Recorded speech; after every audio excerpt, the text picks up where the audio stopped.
Kremlin's position is that NATO members can continue to send weaponry to Ukraine under security agreements, even but any of such weapons should be used against Russian territory in case of a ceasefire.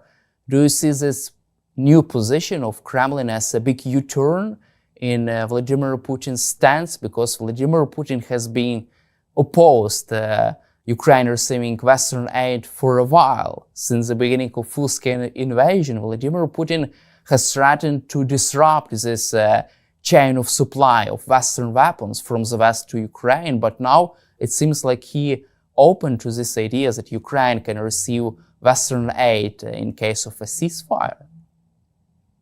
Yeah, I mean, this is remarkable. And if this is true, it would seem to be a very big U-turn by Putin. And let's hope it's true, because it's sort of an indication of the precarious, very dangerous position that Putin is in himself. It makes a lot of sense, though, as well, once there is a ceasefire, that Ukraine maintains a powerful force. But there's also a lot of talk in the media at the moment that there may well be a peacekeeping force. And both President Trump and the previous Prime Minister of the United Kingdom, Boris Johnson, have suggested that force should be led by British troops, British Army, Navy and Air Force. And the British government have not openly welcomed that. But again, they have not taken that particular card off the table.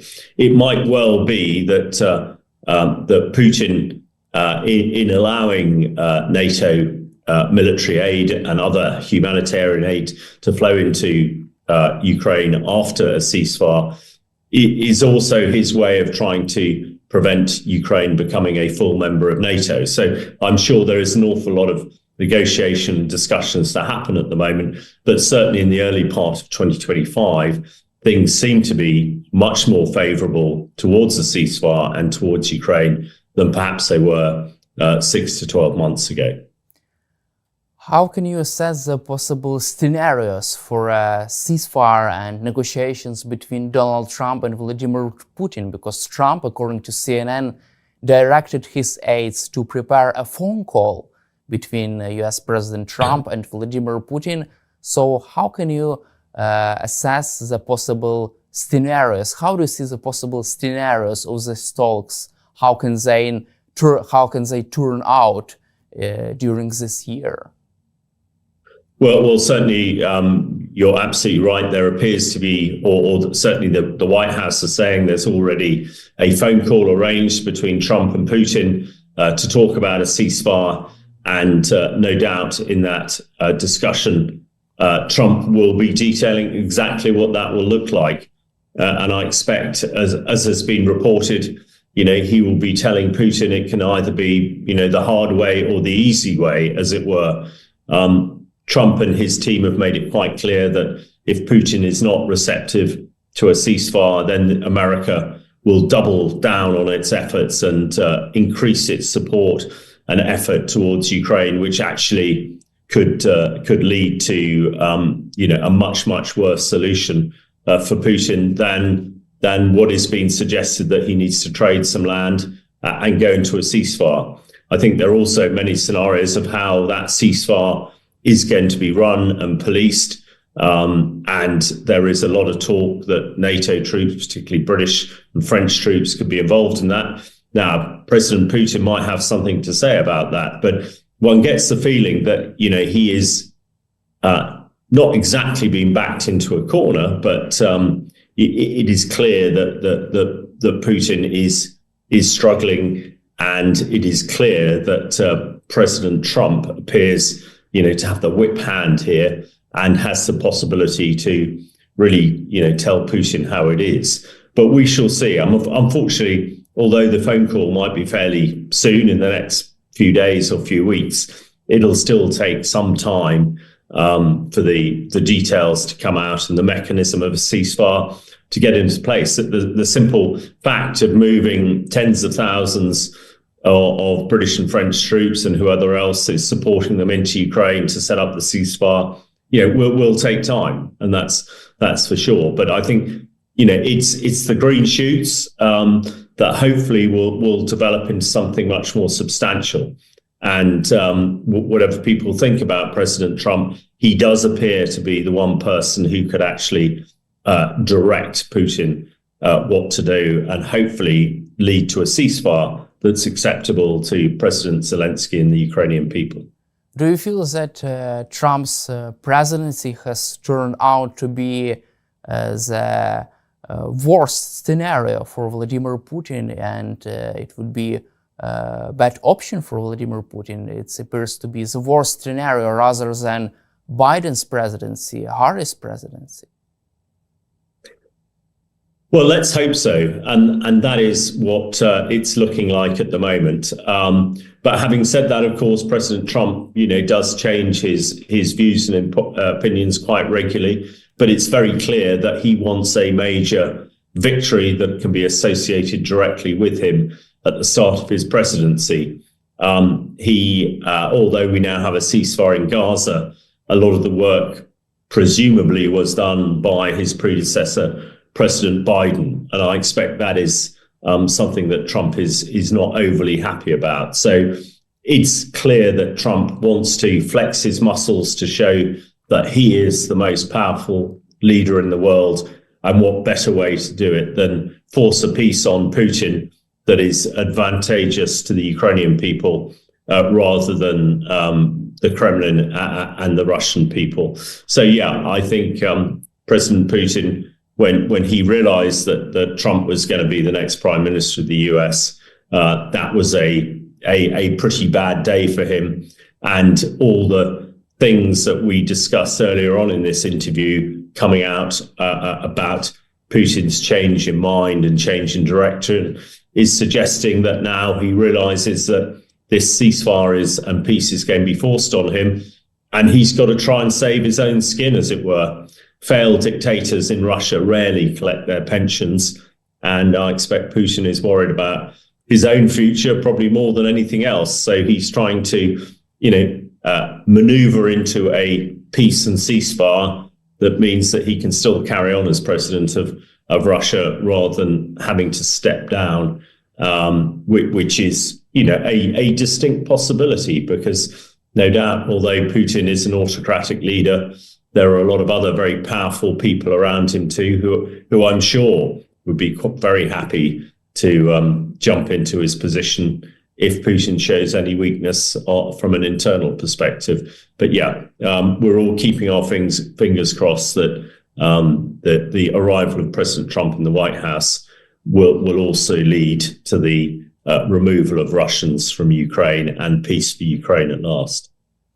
Also, do you feel that a ceasefire could be the best way for Vladimir Putin to retain his grip on power, or on the other hand, you think that a ceasefire could lead to the deposition, to the physical threat for Vladimir Putin, a threat for his grip on power?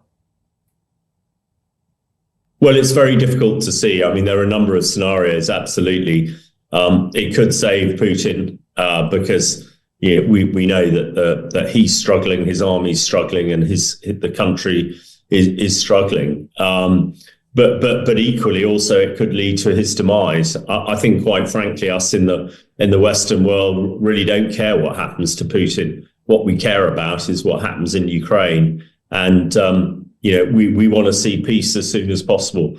The war might go on for a bit longer, but nobody wants to see any more sort of civilians or military people killed than is absolutely necessary. So, the best scenario would be a peace, a ceasefire that's negotiated, and a swap of territory to a position where the people of Ukraine are content with it. And quite frankly, what happens to Putin after that happens, well, that's up for the Russian people. And as long as it doesn't affect the rest of us, I don't suppose anybody will lose too much sleep about what happens to him in the future.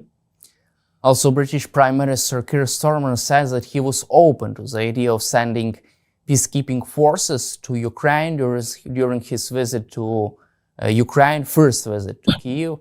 From your perspective, also, what kind of peacekeeping mission would be the best option for Ukraine? Also, the Telegraph described 3 scenarios of Western peacekeeping deployment to Ukraine: peacekeeping patrolling the buffer zone, Western troops defending Ukrainian capital, and at least a training mission in the west of Ukraine.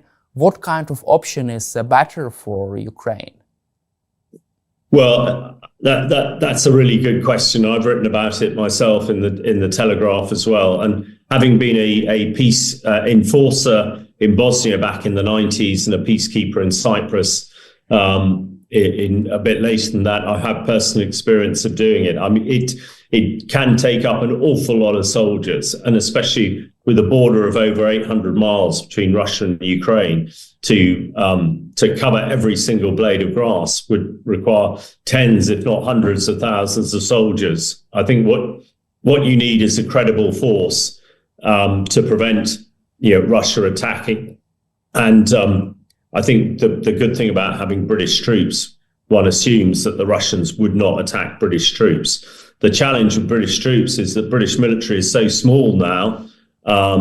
It's a real wake-up call for the British government to make sure that they invest sufficiently in defence, so that we have a credible defence, so that we can do roles like this. I expect it will be a combination of various things, maybe with a command and control structure based on the British military, but with support from perhaps the French and the Scandinavian militaries to provide quick reaction forces that could act if there's any transgression of the ceasefire. And allied to that, of course, as well, training for the Ukraine military to make sure that they have the capabilities that they will need in the future.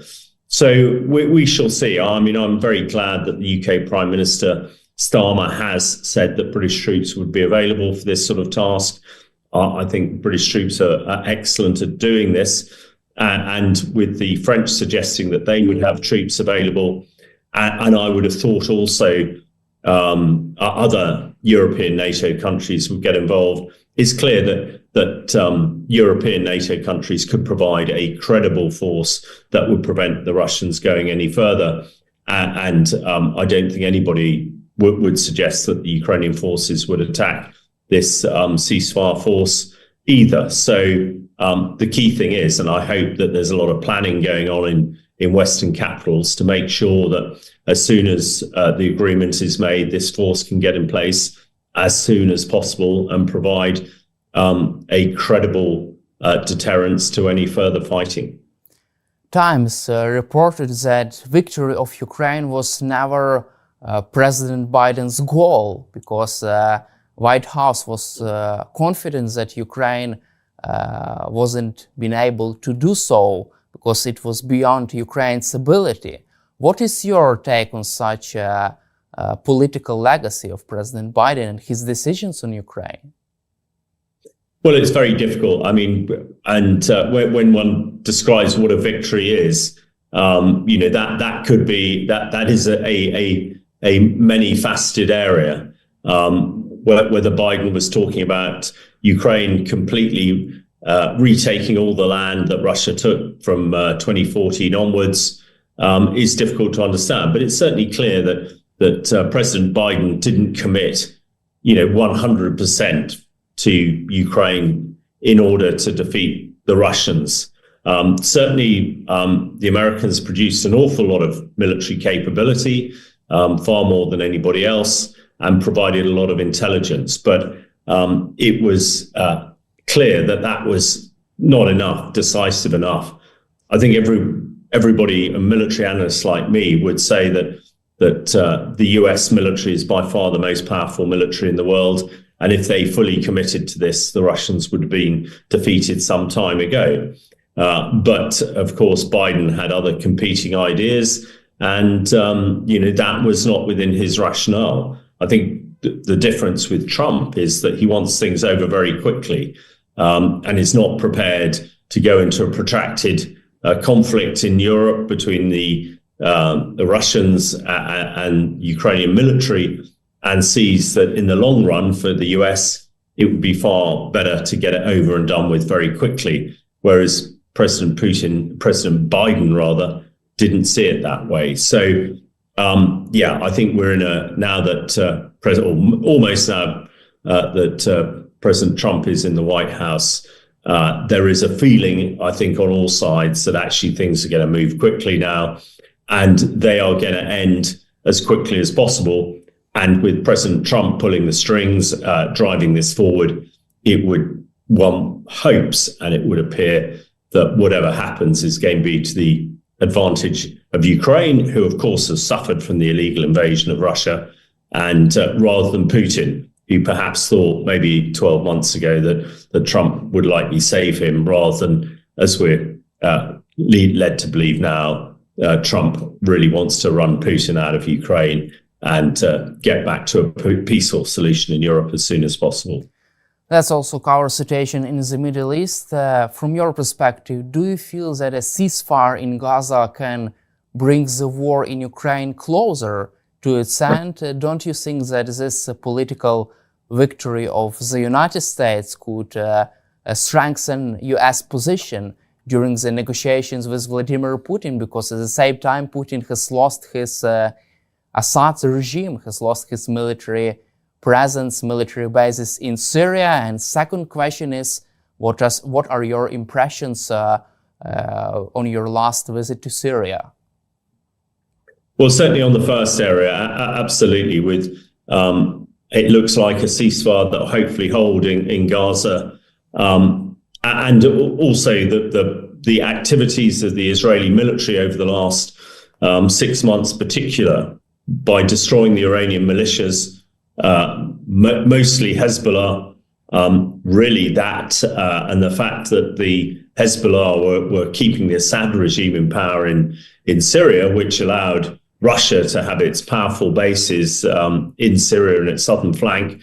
When the Iranian militias collapsed, so did Russia, and Putin was humiliated and had to scuttle out of Syria at great speed. So I think we now have a much weakened Iranian regime. There is no Assad regime for Putin to lie on the back of. And that's a whole series of defeats. And, on a military battlefield, momentum is absolutely key. And the momentum is completely against Putin at the moment. Over the last 6 months, he has just failed. So I think what happens in the Middle East has a significant impact, because it's also what the Russian people see. They see that, in effect, the Russians have been defeated in Syria, and that their allies, the Iranians, have been defeated in Gaza and in Lebanon as well. So that is just not a good look. For myself, having spent the last week in Syria, it's a very great delight to me. I have been involved in Syria really for the last 14 years, mainly helping in the areas where Assad was trying to attack into, to help the hospitals and the schools, the infrastructure keep running. Now that Assad is gone, there is a dark cloud lifted off the country, and there is hope, so much hope for the future. And absolutely, now that the Russians have left Syria, and the Russians were hated as much, if not more, than the Assad regime for the dreadful things that they did in Syria, bombing schools and hospitals, exactly the same activity we've seen the Russians in Ukraine. So having seen what has happened in Syria, what one just hopes that similar will happen in Ukraine. And now those of us who have been involved in Syria are looking to try and help them rebuild. So there is hope. I think when I woke up on the 1st of January this year, things look pretty grim around the world. But in the last few weeks, with the demise of Assad in Syria, the ceasefire in Gaza, and hopefully a ceasefire in Ukraine to come soon, perhaps things are looking a little bit brighter than they did in 2024. And let's hope 2025 delivers everything that the Ukraine people deserve and desire, and creates a peace in the Middle East, so that Islamists like the Islamic State and Al-Qaeda cannot develop and grow and threaten people around the world. So, yeah, there is a chance that 2025 is going to be a good year, and let's hope it is, and let's pray that it is. We hope too, Colonel Hamish. Thank you for your time and for your support for Ukraine, and glory to Ukraine. Thank you very much indeed. Glory to Ukraine.